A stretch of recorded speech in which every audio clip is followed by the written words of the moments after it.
Salut à tous, épisode 13 avec cette Roma. Donc sur Football Manager 2020, j'avance doucement, mais je veux encore faire minimum une saison après celle-là.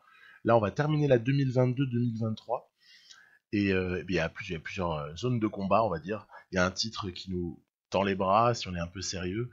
Il y a surtout un quart de finale de Ligue des Champions qui est hyper délicat et une petite finale de Coupe d'Italie. Voilà, un petit peu moins important ça, mais toujours important d'essayer de prendre des titres. L'évaluation des dirigeants est correcte. Les finances, vous avez vu, à mesure, on gagne des possibilités d'être le plus longtemps possible dans une saison en positif. Et les évolutions de joueurs, hein, j'aime bien toujours regarder ça, voir un petit peu comment un tel évolue, voir ce qui peut devenir un cadre d'une équipe, les petites batailles à certains postes, voilà, toujours l'interrogation, est-ce que Tagliafico va garder sa place parce que Pellegrini va aller piquer, etc., etc. Voilà. Est-ce qu'il va falloir libérer certains joueurs aussi à la fin de la saison? Peut-être pour faire place à d'autres remplaçants, par exemple. Hein. Je pense au milieu de terrain, à Diawara et Cristante. Voilà, donc c'est un peu tout ce genre de choses là qui vont occuper pardon, la fin de la quatrième et probablement l'intersaison avant la cinquième année et la cinquième année, quoi. Donc voilà un petit peu. On continue la Serie A parce que bientôt va se profiler le match contre Manchester United, hein, en quart. On voit que certaines équipes majeures de la Serie A ne vont pas super bien. Notre ami Riccardi aura bel et bien brillé dans ce match-là pour permettre de l'emporter. Et c'est marrant parce que pendant la trêve internationale qui va suivre, donc fin mars, là, on a début avril, Riccardi qui a sa première sélection, donc pas mal. Il y a encore un peu moins d'une dizaine de matchs à jouer hein, en Serie A, donc pas non plus totalement fait. L'entraînement, ça se passe pas mal. Notamment, il y a un truc qui me plaît beaucoup. Merci à Christian qui m'a fait découvrir ça. C'était outre les groupes de joueurs là, je trouve assez sympa. Aussi surveiller vraiment de près les notes hein, des types hein, pour vérifier qui s'entraîne bien, qui s'entraîne moins bien. C'est vrai que c'est assez important. Allez, il y a cette double confrontation avec Manchester. Je pense qu'à ça, là, ça fait depuis la qualif que je pense contre Dortmund à l'épisode précédent, que je pense qu'à ça et je l'appréhende. Je l'appréhende bien celle-là parce que pour jouer en première ligue avec Tottenham en même temps, je sais à quel point United est très très fort sur cette saison 4 dans cette partie. Match un petit peu avant, on avait donc mini trêve internationale, suivi d'une reprise en championnat le 6 avril, et derrière il y aura le quart aller du côté de United, hein, donc à Old Trafford. Et puis sur ce match-là, bah déjà au moins la bonne nouvelle, c'est que on a fait un tout petit peu tourner, mais pas trop, parce que je préfère plutôt jouer la spirale positive aussi. C'est que il y a la fatigue d'un côté, mais il y a aussi la notion de spirale positive, qui est laquelle des deux tendances peut prendre le dessus sur l'autre. Des fois, sur ces fins de saison-là, j'ai tendance à privilégier la spirale presque plus que la fatigue, à quelques pourcents près en tout cas, hein, parce qu'il faut bel et bien reposer tout ça. Spinacci est-il sur le point ou pas de prendre la place de ce gardien titulaire qui est le nôtre? Franchement, c'est tout l'enjeu, de cette période et aussi de l'été qui suit, avec Barcelone et je vous en reparlerai.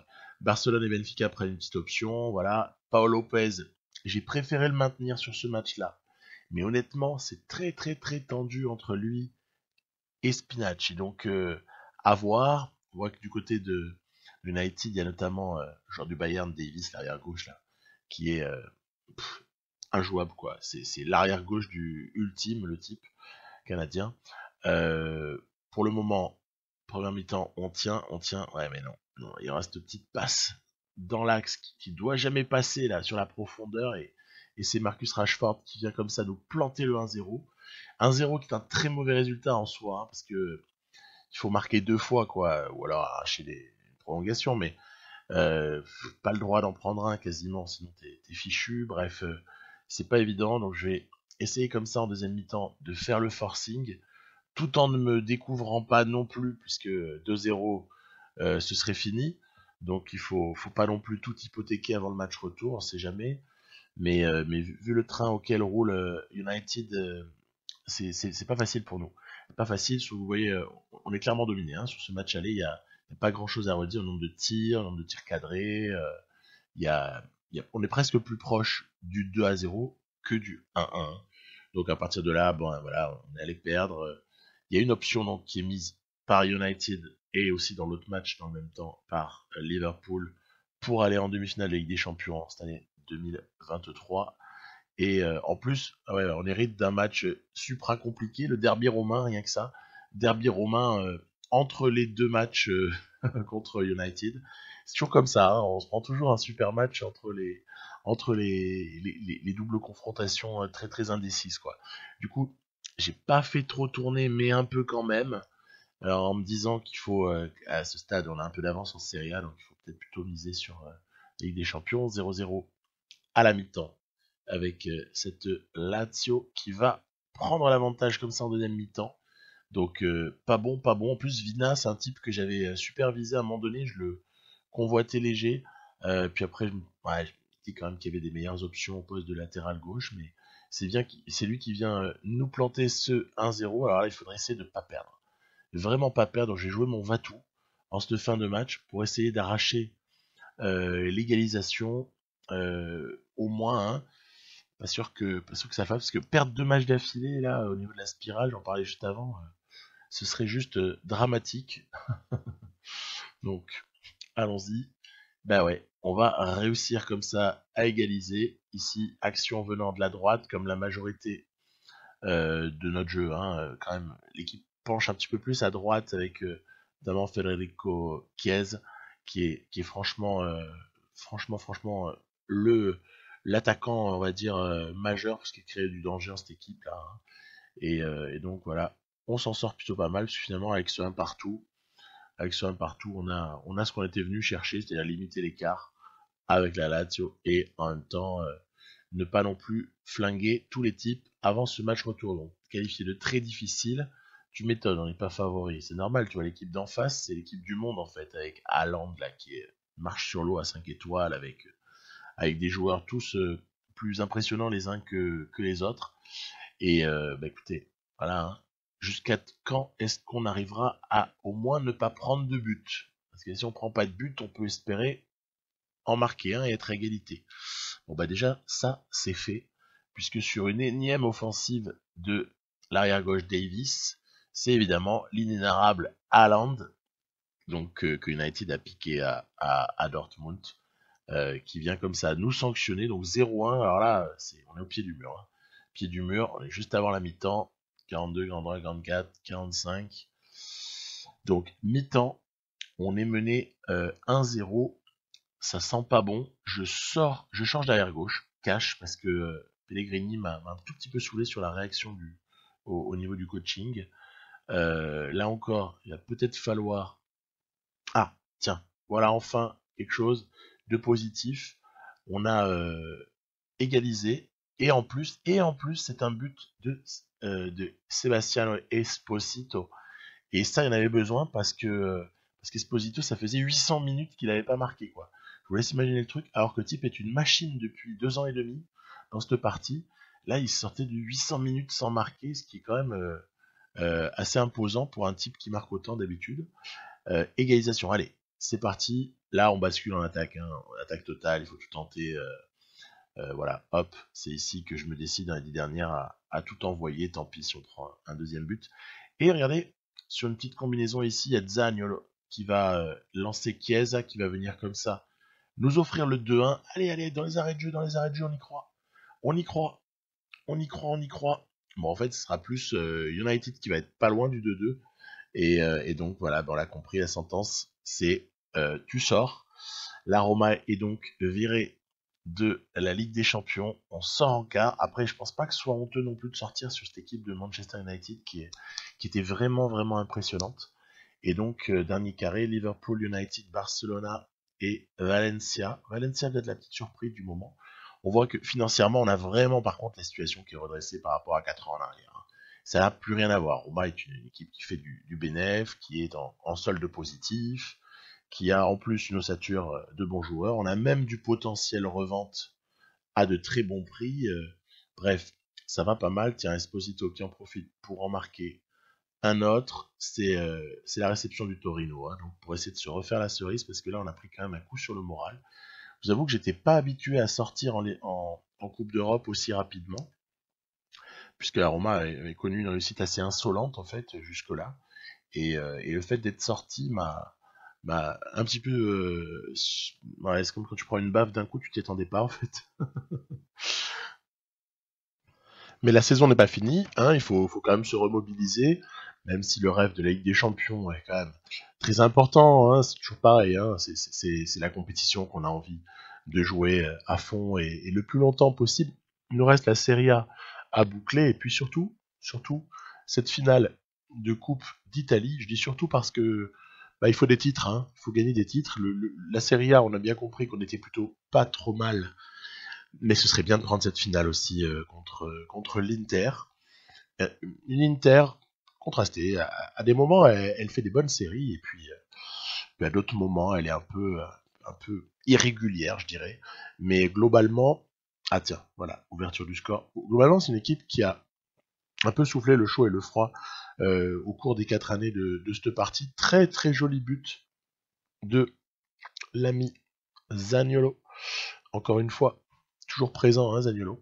Et derrière, c'est encore un ancien interiste qui va frapper, c'est Sebastiano Esposito. Donc là, j'ai envie de dire carton plein, euh, doublé, doublé d'anciens joueurs de l'Inter. Et par contre, c'est pour sa part l'ami Kluivert, voilà, qui va marquer en fin de match. Donc en fin de mi-temps, pardon, hein, parce que voilà, hein, les choses sont assez folles. On va avoir comme ça un déferlement. C'est une véritable fessée, une véritable déculottée qu'on leur a passé ici. 5-0 en finale. Donc là, mon Dieu, ça fait très très mal. Je ne m'attendais pas du tout à ce qu'on se remette sur pied de cette façon-là. La coupe est donc remportée, c'est la 3e consécutive pour la Rome. Pendant ce temps-là, la Juve est en train de perdre ses illusions, hein. On voit en Europe pas mal de petites choses. Il y a la lutte à droite, à gauche, hein, c'est compliqué. Vous avez sûrement déjà vu mon épisode de Tottenham à ce stade-là, donc comprenez mieux pourquoi c'est la lutte à ce moment-là en Angleterre aussi, tout comme en Espagne. Et il reste comme ça donc quelques matchs pour boucler cette saison, avec déjà forcément en tête, bon, ok, il va falloir prendre quelques points et, euh, et ne pas non plus faire n'importe quoi, mais c'est quand même un petit peu moins difficile que si on était encore en course en, en Ligue des Champions, hein. Donc assez facilement, on va comme ça terminer en faisant. Moi, j'ai fait un petit peu tourner, c'est-à-dire que mes titulaires les plus forts, hein, le top 8, on va dire, de mes joueurs, ne va pas jouer 100% des derniers matchs. Tiens, très joli, hein, l'égalisation, elle est très très belle. Euh, Ils vont pas jouer 100% des matchs. On va s'occuper surtout de faire un petit peu tourner, d'associer certains joueurs les uns avec les autres, parce que je pense déjà un petit peu à l'année suivante. Je veux voir au moment du retour de Riccardi ce qu'il est capable de proposer quand il est associé au milieu A2 avec l'ami Lorenzo Pellegrini, bien sûr. Je veux aussi de temps en temps donner des petites minutes à David Bois. Euh, Ibanez doit prendre beaucoup de minutes parce qu'à un moment donné, j'ai beaucoup serré. La rotation a été très resserrée et de ce fait, on a été quasiment tout le temps avec Bastoni, Mancini en charnière centrale, toujours autant que possible, mais c'est pas toujours le cas, puisque je crois qu'il y a Tagliafico qui va à un moment donné être blessé. Faire nos petites rotations sur les latéraux, comme d'habitude. C'est une saison sur laquelle, alors qu'on voit ici un match un petit peu plus facile par rapport au précédent, la réception de l'Atalanta qui n'aura pas été bien délicate. Il reste quand même 7 matchs, hein, c'est beaucoup, hein, 7 matchs, 8 points seulement d'avance. Puis ouais, voilà, je continue mes petits achats pour des prix défiant toute concurrence parfois. Hein, on paye vraiment pas très cher pour des joueurs. Donc le seul risque qu'on court finalement, c'est qu'il s'avère vraiment prometteur. Hein, donc c'est assez sympa. Et puis sinon, on a perdu quelques millions, c'est pas non plus le drame. On est passé en positif au niveau de, allez, on va dire, le niveau de soutien des, le niveau de soutien des joueurs. Tiens, vous voyez, Valencia, Manchester United en finale de la Ligue des Champions. Je peux le dire, en fait, ça spoil que dalle. Bah, en fait, c'est Manchester qui va remporter cette Ligue des Champions. Donc, on aura été sorti par le futur vainqueur. Donc, déjà, je rougis un petit peu moins. Voilà, encore une petite guirlande de but là contre Parme. Et on a plutôt pas mal réussi, même si il y aura un petit but comme ça qui vient du côté droit de la défense romaine et qui fait un petit peu rougir tout de même. Voilà, donc on déroule. Non, en fait, ce que je crois, c'est que cette saison, qu'est-ce qu'elle aura apporté? Zaniolo est toujours en place dans l'axe derrière l'attaquant. Esposito, qui lui aussi est installé. Chiesa a été déjà là et Chiesa est indiscutable sur l'aile droite. À gauche, eh bien, précédemment, on avait vu que j'avais recruté Martinelli dans l'espoir d'instaurer une petite concurrence assez saine avec Kluivert. Et puis, sinon, sur l'axe central, on a des jeunes qui poussent derrière et qui sont excessivement forts. Ce qui fait que si Lorenzo Pellegrini et Riccardi sont indiscutables, et à mon avis pour quelques années, il n'en reste pas moins que le jeune régène Sistaro, ainsi que Baldi aussi, qui je pense est aussi un régène. Baldi, je l'ai prêté au Milan AC. Hein. Il toque à la porte, et donc c'est peut-être pour les postes de suppléants hein, en milieu central que Diawara et ou Cristante peuvent se faire du souci. Vous avez vu, on va avoir 64 millions de budget transfert. Je pense donc que je vais dépenser cet argent en revalorisation salariale. Voilà. Parce que pour moi, l'équipe est déjà constituée, sauf événement hein, qui voudrait que, par exemple, on perde un joueur majeur parce qu'il voudrait partir et qu'il ne voudrait plus, n'accepterait pas que je refuse l'offre, hein, par exemple. Auquel cas, on serait obligé de repenser un petit peu à par qui le remplacer, peut-être obligé de dépenser pas mal d'argent. Bon, j'essaie de toujours j'essaie de toujours avoir des remplaçants potentiels pour tel ou tel joueur où je suis obligé de m'en séparer. Mais moi, j'ai pas envie de me séparer de ces joueurs-là. Je les trouve très intéressants. On a recruté, on l'a vu, et on a fabriqué cette équipe sur la base de contraintes qui sont quand même assez précises, puisque, vous voyez, par exemple, Martinelli, malgré son nom, est quand même de nationalité brésilienne. Alors certes, il a la double nationalité italienne, mais c'est l'un des rares étrangers de cette équipe. Et puis sinon, on essaye un petit peu de s'appuyer sur des Italiens surtout. Hein. Donc quand c'est aussi un Argentin comme Tagliafico, il a aussi la double nationalité italienne. Donc j'ai fait un peu exception avec 2-3 Espagnols. Bon, j'étais un petit peu obligé parce qu'au poste de latéral droit, Odriozola et ça y est, on est champion. Odriozola, c'était une belle opportunité. Je l'ai pas payé très très cher à l'époque. Florenzi continue à être un joueur très très très important de cette équipe, même s'il sort parfois du banc. Donc titre entériné à la 35e journée, il reste 3 matchs à jouer, toujours sur le même mode, c'est-à-dire tu fais un petit peu tourner, c'est le 3e d'affilée, hein, c'est comme la coupe.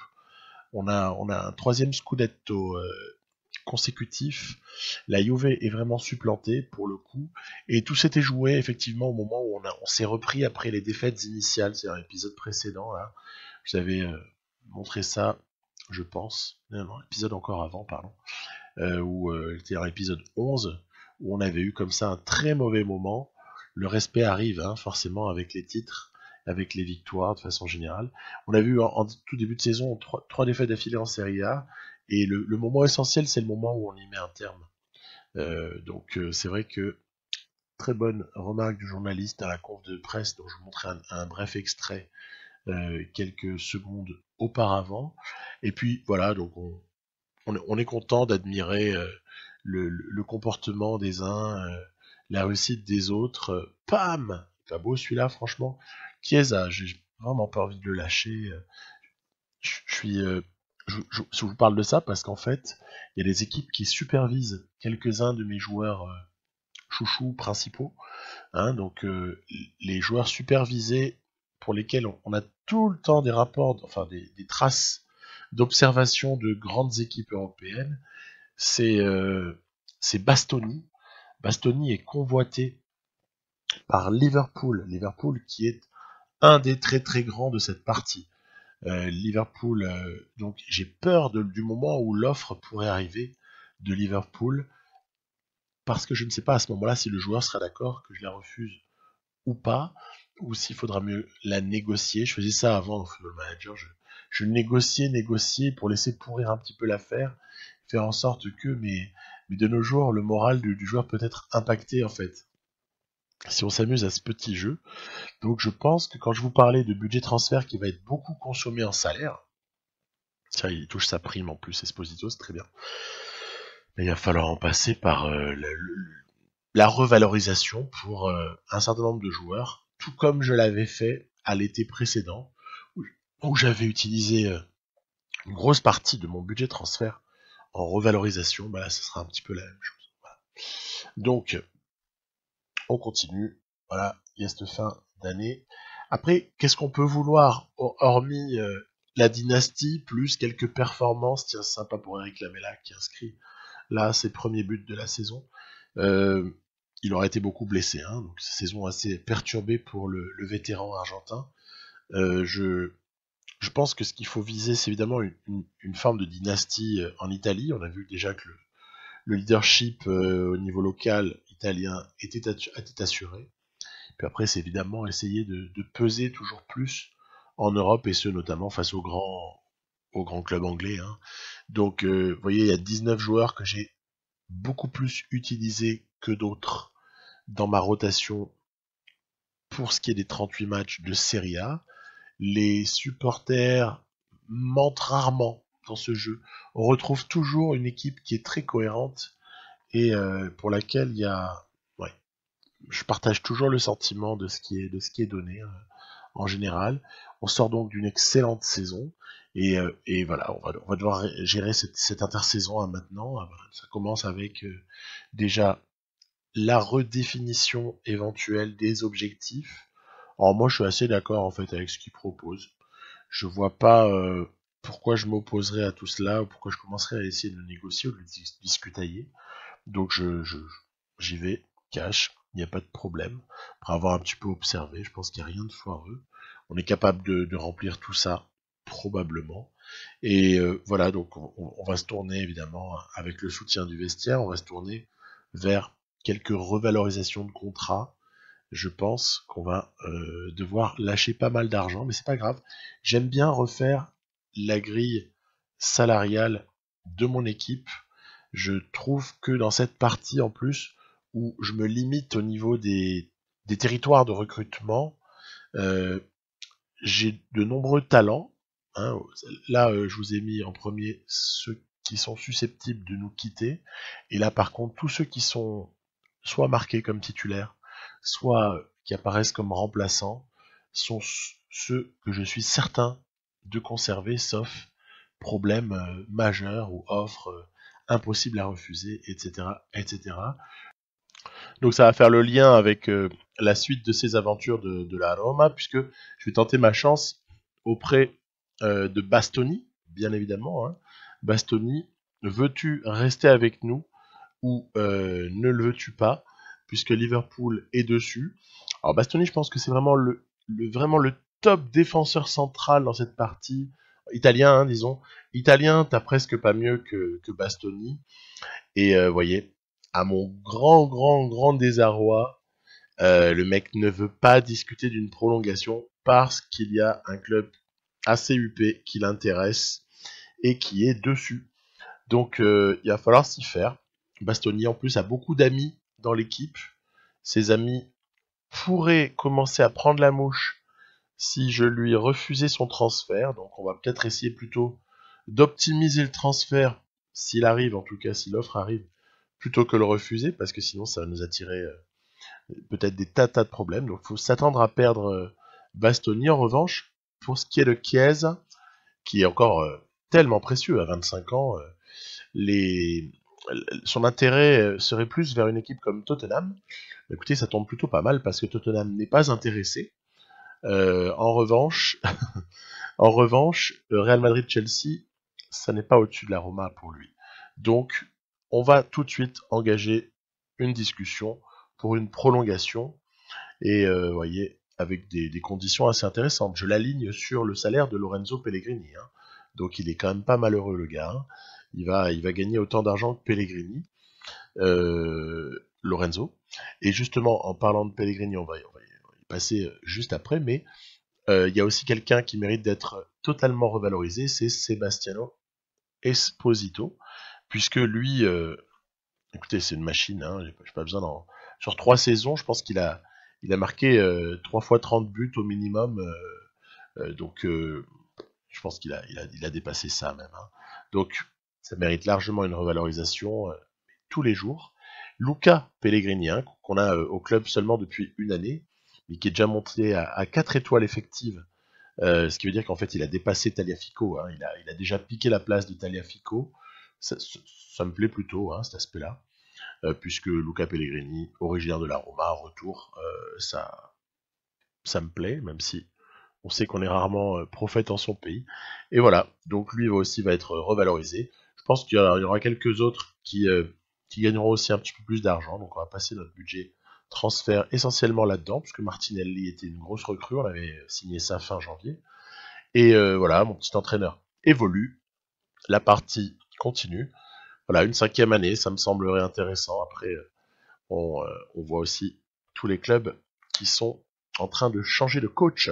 À plus, bye bye.